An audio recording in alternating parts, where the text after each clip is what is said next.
Hello. അപ്പോൾ JEE 2025 ഇതാ വളരെ അടുത്തെത്തി കഴിഞ്ഞു. ഒരുപാട് ആൾക്കാർ എനിക്ക് ഇൻസ്റ്റാഗ്രാമിൽ മെസ്സേജ് അയക്കുന്നുണ്ട്, അതേപോലെ തന്നെ യൂട്യൂബിൽ കമന്റ് ചെയ്യുന്നുണ്ട്.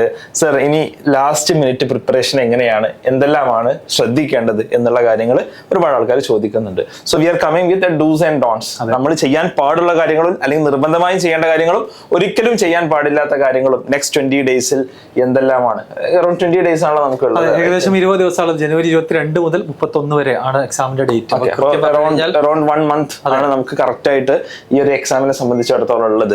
റൈറ്റ്. സോ എന്താണ് നമ്മൾ ഇനി ചെയ്യേണ്ടത് എന്നുള്ളതാണ് നമുക്ക് ഫസ്റ്റ് നോക്കാനുള്ളത്. അപ്പൊ ഇന്ന് എന്റെ കൂടെ ജോയിൻ ചെയ്യുന്നത് നമ്മുടെ JEE എക്സ്പേർട്ട് ആയിട്ടുള്ള ഷഫീർ സാറാണ്. ഷഫീർ സാർ, പ്ലീസ് എന്താണ് കുട്ടികളോട് ശ്രദ്ധിക്കുന്നത്? അതിൽ അവസാനത്തെ ഒരു മാസം അല്ലെങ്കിൽ ഒരു മാസത്തിലും താഴെ വന്നിരിക്കുകയാണ്. അപ്പൊ നിങ്ങൾക്കറിയാം, ഇനി അങ്ങോട്ട് ഓൾമോസ്റ്റ് എല്ലാവരും തന്നെ ഒരു എക്സാമിനേഷൻ എഴുതുന്ന ഒരു മൂഡിലേക്ക് മാറിയിട്ടുണ്ടാകും.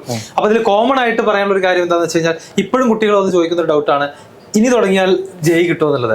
അപ്പൊ സെഷൻ 1 കുറിച്ച് പറയുകയാണെന്നുണ്ടെങ്കിൽ, ഇതുവരെ ഒന്നും ചെയ്യാത്ത ആൾ ഇനി തുടങ്ങിയിട്ട് എന്ത് ചെയ്യാൻ കാര്യമില്ല, കിട്ടാനുള്ള യാതൊരു ചാൻസും ഇല്ല, സാധ്യതകളൊന്നുമില്ല. അപ്പം ഓൾറെഡി ചെയ്തുകൊണ്ടിരിക്കുന്ന ആളുകൾ എന്തെല്ലാം. പക്ഷെ അതിനനുസരിച്ച് അതിനർത്ഥം നിങ്ങൾ ഒരിക്കലും തുടങ്ങരുതെന്നല്ല. Probably for session 2 and even repeaters ഒക്കെ നിങ്ങൾക്കൊരു ഹെഡ് സ്റ്റാർട്ട് കിട്ടാൻ ഇപ്പൊ തന്നെ തുടങ്ങുക. അങ്ങനെയാണെങ്കിൽ മേ ബി ഏപ്രിലോ അല്ലെങ്കിൽ റിപ്പീറ്റ് ചെയ്യുന്ന സമയത്തോ നന്നായിട്ട് ചെയ്യാൻ പറ്റും.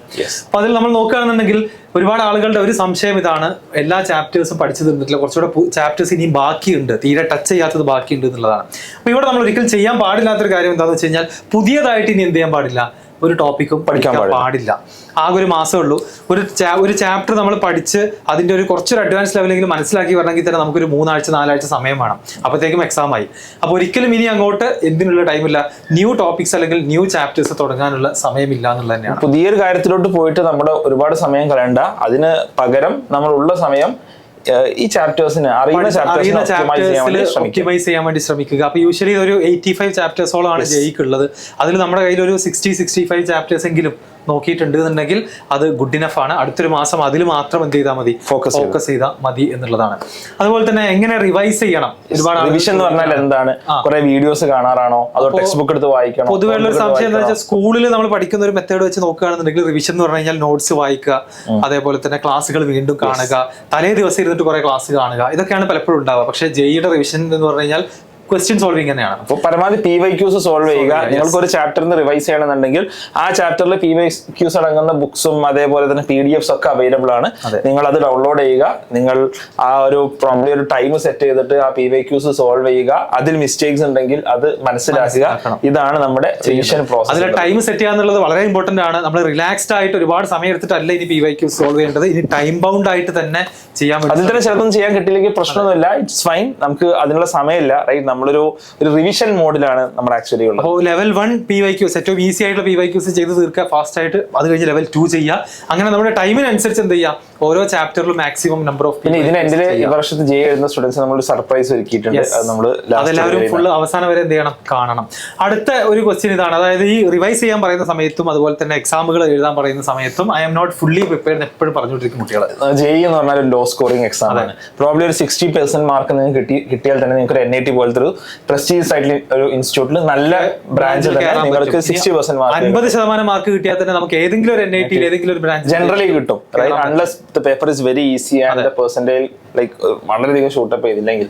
Right. So not fully prepared എന്നുള്ള ഒരു സംഭവം ഇല്ല. ഈ പറഞ്ഞ പോലെ ലോ സ്കോറിംഗ് എക്സാം ആണ്.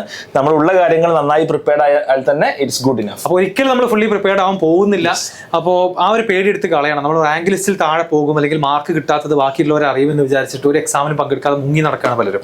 ആ ഒരു ശീലം മാറ്റിയിട്ട് എന്ത് ചെയ്യുക, ധൈര്യമായിട്ട് മുന്നോട്ട് വരിക. അപ്പോൾ ഈ ഒരു റീസൺ ഇനി എന്ത് ചെയ്യാൻ പറ്റും, പേടിയുള്ള ആൾക്കാർ താഴെ നിന്ന് കമന്റ് ചെയ്യണേ. നിങ്ങളുടെ ഈ പേടി നിർബന്ധമായിട്ട് നിങ്ങൾ മാറ്റും. മാർക്ക് കുറയുന്നുള്ള പേടി കൊണ്ട് എക്സാം എഴുതാത്ത ആളുകൾ ഉണ്ടെന്നുണ്ടെങ്കിൽ തീർച്ചയായിട്ടും പറയാം. ആൻഡ് ഫൈനലി അടുത്ത ഒരു 3 വീക്സ് അല്ലെങ്കിൽ 3 to 4 വീക്സിൽ മോക്ക് ടെസ്റ്റ് തന്നെയാണ് നമ്മുടെ പ്രധാനപ്പെട്ട സ്ട്രാറ്റജി. നിങ്ങൾ പരമാവധി ഫുൾ ലെങ്ത് മോക്ക് ടെസ്റ്റുകൾ എഴുതാൻ ശ്രമിക്കുക, ടൈംഡ് ആയിട്ടുള്ള. കാരണം പലപ്പോഴും കുട്ടികൾക്ക് എക്സാം ഹാളിൽ പോകുമ്പോഴുള്ള പ്രശ്നം എന്താണെന്ന് വെച്ചാൽ, ആ 3 hours എങ്ങനെ ഹാൻഡിൽ ചെയ്യണം എന്നുള്ളത് അറിയില്ല എന്നുള്ളതാണ്. പല ആളുകൾക്കും 3 hours കമ്പ്യൂട്ടറിന്റെ മുമ്പിൽ ഒരു കമ്പ്യൂട്ടർ ബേസ്ഡ് ടെസ്റ്റ് എഴുതിയിട്ട് ശീലമില്ല എന്നുള്ളത് വലിയൊരു പ്രശ്നമാണ്.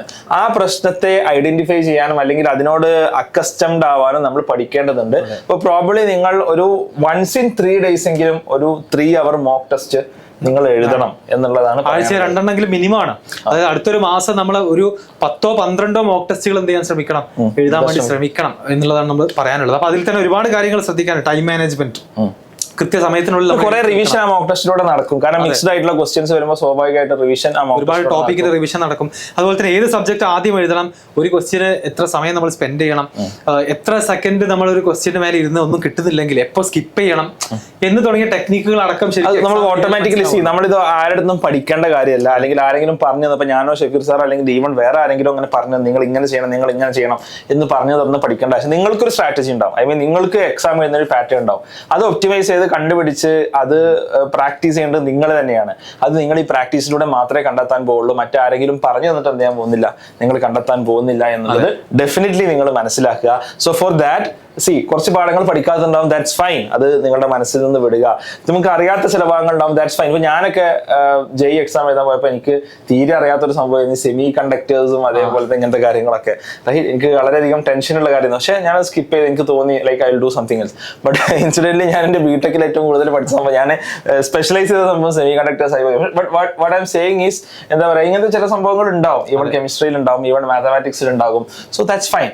പകരം മോക്ക് ടെസ്റ്റിലൂടെ നിങ്ങളുടെ ആ ഒരു 3 hours നിങ്ങൾ എങ്ങനെ സ്പെൻഡ് ചെയ്യുന്നു എന്നുള്ളത് വളരെ ഇമ്പോർട്ടന്റ് ആണ്. And even 1 or 2 questions can make A huge impact. ഒരു ലോ സ്കോറിംഗ് എക്സാമിൽ ഒരു 2 question 3 question നമുക്ക് എക്സ്ട്രാ കിട്ടിയാൽ it will make A huge impact. അതിന് വേണ്ടിയിട്ട് നമ്മുടെ ആ ഒരു മോക്ക് ടെസ്റ്റ് എഴുതുന്ന ഒരു സ്ട്രാറ്റജി, നമുക്ക് സ്വന്തമായിട്ട് ഒരു സ്ട്രാറ്റജി ഉണ്ടാവും. ആ സ്ട്രാറ്റജിയിലോട്ട് നമ്മൾ എത്തണം, എല്ലാം കവർ ചെയ്യുന്ന രീതിയിലുള്ള. അതെ, അതിൽ തന്നെ മോക്ക് ടെസ്റ്റ് കഴിഞ്ഞാൽ നിർബന്ധമായും ചെയ്യേണ്ട കാര്യം അതിന്റെ അനാലിസിസ് ആണ്. കംപ്ലീറ്റ് സൊല്യൂഷൻസിലൂടെയും അതുപോലെ സ്കോറിലൂടെയും. അല്ലെങ്കിൽ നിങ്ങൾ മോക്ക് ടെസ്റ്റ് ചെയ്തിട്ട് കാര്യമില്ല. നിങ്ങളുടെ റിവിഷൻ എന്നുള്ള പ്രോസസ് എന്താണ്, ഒരു എക്സാം എഴുതാന്നുള്ളത് മാത്രമല്ല, നേരെ മറിച്ച് നമ്മൾ എന്ത് കൈൻഡ് ഓഫ് മിസ്റ്റേക്സ് ആണ് വരുന്നത്, ആ മിസ്റ്റേക്സ് ആവർത്തിക്കാതിരിക്കുക എന്നുള്ളതാണ്. സോ ആ മിസ്റ്റേക്ക് പ്രോബ്ലം നിങ്ങളൊരു മാത്തമാറ്റിക്കൽ എറർ വരുത്തുന്നുണ്ടാവാം, അല്ലെങ്കിൽ നിങ്ങൾക്ക് അറിയാത്ത ചില കാര്യങ്ങൾ ഉണ്ടാവാം, അറിഞ്ഞിട്ട് ചെയ്യാൻ പറ്റാത്ത കാരണം ഒരു അപ്ലിക്കേഷൻ എറർ വരുന്ന ക്വസ്റ്റ്യൻസ് ഉണ്ടാവാം. അപ്പൊ അത്തരം കാര്യങ്ങൾ ഐഡന്റിഫൈ ചെയ്താൽ പ്രോബ്ലി അതേ ക്വസ്റ്റ്യൻ ആവർത്തിച്ചില്ല എന്നുണ്ടെങ്കിലും ആ എറേഴ്സ് നിങ്ങൾക്ക് ആവർത്തിക്കാതിരിക്കാൻ ഈ ഒരു അനാലിസിസ് വളരെ പ്രധാനമാണ്. നിങ്ങൾ 3 hours ഒരു ക്വസ്റ്റ്യൻ പേപ്പറിൽ സ്പെൻഡ് ചെയ്തിട്ട് പ്രോബ്ലി ഒരു നെക്സ്റ്റ് 3 hours നിങ്ങൾ എന്ത് ചെയ്യണം, അത് അനലൈസ് ചെയ്യുന്നത് അത്രയും യൂസ്ഫുൾ ആയിരിക്കും. അതിൽ നിന്നാണ് നമ്മൾ ഏറ്റവും കൂടുതൽ കാര്യങ്ങൾ പഠിക്കാൻ പോകുന്നത്. ഈവൻ എന്തായാലും നമ്മൾ ഒരു 10-12 മോക്ക് ടെസ്റ്റ് എഴുതിയാൽ നമ്മൾ പഠിക്കാത്ത ടോപ്പിക്കുകൾ, നമ്മുടെ വീക്ക്നെസ്സുകൾ എന്തായാലും മനസ്സിലാക്കും. കൃത്യമായിട്ട് അത് മനസ്സിലാക്കാൻ സാധിക്കും. അപ്പോൾ ജനുവരിയിൽ തന്നെ നമ്മൾ ഇത്രയും എഫേർട്ട് എടുത്ത് സീരിയസ് ആയിട്ട് പ്രിപ്പയർ ചെയ്താലാണ് തീർച്ചയായിട്ടും അത് ഏപ്രിലും എന്ത് ചെയ്യും, റിഫ്ലക്ട് ചെയ്ത് ഹെൽപ്പ് ചെയ്യും. അപ്പൊ ഇനി നമ്മൾ നേരത്തെ ലാസ്റ്റ് ആയിട്ട് പറയാനുള്ളത് ഇതാണ്, നിങ്ങളുടെ ആരോഗ്യം അതുപോലെ സ്ലീപ്പ്, ഡയറ്റ് കാര്യങ്ങളൊക്കെ കൃത്യമായിട്ട് സൂക്ഷിക്കണം. പുറത്തുനിന്നുള്ള ഭക്ഷണമൊക്കെ തൽക്കാലം ഒരു മാസത്തേക്ക് ഒഴിവാക്കുന്നത് നല്ലതാണ്. നല്ലൊരു സ്ലീപ്പിംഗ് പാറ്റേൺ നിങ്ങൾ കണ്ടെത്തുക. 6 to 7 hours over time spend ചെയ്തിട്ട് തീരെ ഉറങ്ങാത്തൊരവസ്ഥ ഉണ്ടാവരുത്. നിങ്ങളുടെ ഹെൽത്തിനെ നിങ്ങൾ ടേക്ക് കെയർ ചെയ്യുക, നല്ല വെള്ളം കുടിക്കുക, ഈ കാര്യങ്ങളൊക്കെ ചെയ്യുക. ഹെൽത്തി ആയിട്ടുള്ള വളരെ കാം ആയിട്ടുള്ള അറ്റ്മോസ്ഫിയറിലോട്ട് പോവുക, മെഡിറ്റേറ്റ് ചെയ്യുക. ഈ കാര്യങ്ങളൊക്കെ നിങ്ങൾക്ക് ചെയ്യാവുന്നതാണ്. ഫൈനലി നമ്മുടെ സർപ്രൈസ് റിവീൽ ചെയ്യാണ്. ഈ വർഷം കേരളത്തിൽ JEE എഴുതാൻ പോകുന്ന കുട്ടികൾക്ക് വേണ്ടി നമ്മളൊരു ബിഗ്ഗസ്റ്റ് ആയിട്ടുള്ളൊരു free JEE mock test conduct ചെയ്യാണ്. അപ്പൊ എല്ലാ സ്ഥാപനങ്ങളിലും പഠിക്കുന്ന കുട്ടികൾ എന്ത് ചെയ്യാണ്, ഫ്രീ ആയിട്ട് എഴുതാണ്. ജനുവരി 18 ശനിയാഴ്ചയാണ് നമ്മൾ എക്സാം കണ്ടക്ട് ചെയ്യുന്ന ഡേറ്റ്. സ്റ്റേറ്റ് വൈഡ് ആയിട്ട് ഒരു single competition before the actual exam എന്നുള്ളതാണ് നമ്മുടെ ലക്ഷ്യം എന്ന് പറയുന്നത്. അതുപോലെ തന്നെ 2025 പാറ്റേണിലും അതിന്റെ ഇന്റർഫേസിലും നിങ്ങൾക്ക് എക്സാം എഴുതാനുള്ള അവസരം, ഡീറ്റെയിൽഡ് ആയിട്ടുള്ള അനാലിസിസും സൊല്യൂഷൻസും നമ്മുടെ ചാനലിൽ തന്നെ അവൈലബിൾ ആകും. ആൻഡ് നിങ്ങളുടെ ഓൾ ഇന്ത്യ റാങ്കും പെർസെന്റേജൊക്കെ പ്രെഡിക്ട് ചെയ്യാനുള്ള ഒരു അവസരം കൂടിയാണ് ഈ ഒരു എക്സാം. അപ്പോൾ നമ്മുടെ ഈ ഒരു ബിഗ്ഗസ്റ്റ് JEE മോക്ക് ടെസ്റ്റ് നിർബന്ധമായിട്ട് നിങ്ങൾ അറ്റൻഡ് ചെയ്യുക. നിങ്ങളുടെ ഫ്രണ്ട്സിനെ വീഡിയോ ഷെയർ ചെയ്യുക, അവരെ അറിയിക്കുക. കാരണം കൂടുതൽ ആളുകൾ എഴുതിയാൽ നമുക്ക് തന്നെയാണ് അഡ്വാൻറ്റേജ്. നമ്മൾ എവിടെ എത്തി നിൽക്കുന്നു അറിയാം, കൃത്യമായിട്ടുള്ള പൊസിഷൻ. നിങ്ങൾ എല്ലാവരും പ്രോബ്ലി ഈ ഒരു നിങ്ങൾ ചിലപ്പോൾ ഹോസ്റ്റലേഴ്സ് ഉണ്ടാവാം, അല്ലെങ്കിൽ ഇപ്പൊ പാരന്റ്സ് കാണുന്നുണ്ടാവാം. നിങ്ങളുടെ കുട്ടികളെ നിങ്ങൾക്ക് രജിസ്റ്റർ ചെയ്യാം. സോ ദാറ്റ് ഇപ്പൊ ഒരു എക്സാമിന്റെ സമയമാകുമ്പോഴേക്കും അവർ വീട്ടിൽ വരുന്ന ഒരു സമയമാണ്. അതേപോലെ തന്നെ പല സെന്റേഴ്സിലുള്ള ആളുകൾ ഉണ്ടാവും, +2 സ്റ്റുഡൻസ് ഉണ്ടാവും, റിപ്പീറ്റേഴ്സ് ഉണ്ടാവും, റിപ്പീറ്റേഴ്സ് ഉണ്ടാവാം. നിങ്ങൾക്ക് എല്ലാവർക്കും ഈ ഒരു മോക്ക് ടെസ്റ്റ് ഫ്രീ ആയിട്ട് അറ്റൻഡ് ചെയ്യാവുന്നതാണ്. ഇതിൽ പറയാനുള്ള ഒരു കാര്യം എന്ന് വെച്ചാൽ ഓൺലൈൻ ആണ്. നിങ്ങൾക്ക് വീട്ടിൽ ഇരുന്നുകൊണ്ട് തന്നെ ഫോണിലോ കമ്പ്യൂട്ടറിലോ ചെയ്യാൻ സാധിക്കും. ഒരു ദൂരമുള്ള സെന്ററിലേക്ക് പോകേണ്ട ആവശ്യമൊന്നുമില്ല, വീട്ടിൽ ഇരുന്നുകൊണ്ട് തന്നെ. എന്ന് മാത്രമല്ല, അതിന് റീസൺ എന്താണെന്ന് വെച്ചാൽ നിങ്ങളെ സംബന്ധിച്ചിടത്തോളം ഇതൊരു കമ്പ്യൂട്ടർ ബേസ്ഡ് ടെസ്റ്റ് ആണ്. ആ കമ്പ്യൂട്ടർ ബേസ്ഡ് ടെസ്റ്റിന്റെ അതേ ഇന്റർഫേസ് അതുമായിട്ട് നിങ്ങൾക്ക് ഫെമിലിയറൈസ് ചെയ്യാനുള്ള ഒരു അവസരം കൂടിയാണ്. കാരണം അത് വളരെ പ്രധാനമാണ്. പലപ്പോഴും നിങ്ങൾ വീട്ടിൽ നിന്ന് എഴുതുന്ന എക്സാംസ് എന്നൊക്കെ പറഞ്ഞാൽ പെൻ ആൻഡ് പേപ്പർ ടെസ്റ്റ് ആയിരിക്കും. അതിനപ്പുറം നിങ്ങൾ ഒരു കമ്പ്യൂട്ടർ ബേസ്ഡ് ടെസ്റ്റ് എഴുതിയിട്ട് ഒരു ആക്ച്വൽ കമ്പ്യൂട്ടർ ബേസ്ഡ് ടെസ്റ്റ് ഒരു സിമുലേഷൻ നടത്തിയിട്ട് പോകുമ്പോൾ there will be A difference. കാരണം പല ആളുകൾക്കുള്ള പ്രശ്നം എന്താ വെച്ചാൽ ഞങ്ങൾ ഈ ഒരു CBT എഴുതി പരിചയമില്ല. ഒരു കോച്ചിങ് സെന്റേഴ്സിലും ഈ കമ്പ്യൂട്ടർ ബേസ്ഡ് ടെസ്റ്റ് പലപ്പോഴും എന്ത് ചെയ്യുന്നില്ല, നടത്തുന്നില്ല. അപ്പൊ നമ്മൾ നേരെ അതിലോട്ട് പോകുമ്പോൾ നമ്മളൊരു പെൻ ആൻഡ് പേപ്പർ എടുത്തിരിക്കുന്ന പോലെയല്ല, കമ്പ്യൂട്ടറിന് മുമ്പിൽ ഇരിക്കുമ്പോൾ തലവേദന ആവുന്നു, അല്ലെങ്കിൽ നിങ്ങൾക്ക് അൺഎക്സ്പെക്ടഡ് ആയിട്ടുള്ള പ്രോബ്ലംസ് ഉണ്ടാവുന്നു കാരണം നിങ്ങൾക്ക് ചെയ്ത് പരിചയമില്ല. ആ പരിചയക്കേടുകളൊക്കെ തീർക്കാനുള്ള ഒരു അവസരം കൂടിയാണ് ഈ mock test. So everyone is welcome. This is completely free. Free ആണ്. ലിങ്ക് കാര്യങ്ങളൊക്കെ ഡിസ്ക്രിപ്ഷനിലും കമന്റിലൊക്കെ ഉണ്ടാകും. രജിസ്റ്റർ ചെയ്യുക. അതുപോലെ തന്നെ മാക്സിമം നമ്പർ ഓഫ് JEE ആസ്പിറൻസിലേക്ക് എന്ത് ചെയ്യണം, ഷെയർ ചെയ്ത് കൊടുക്കണം.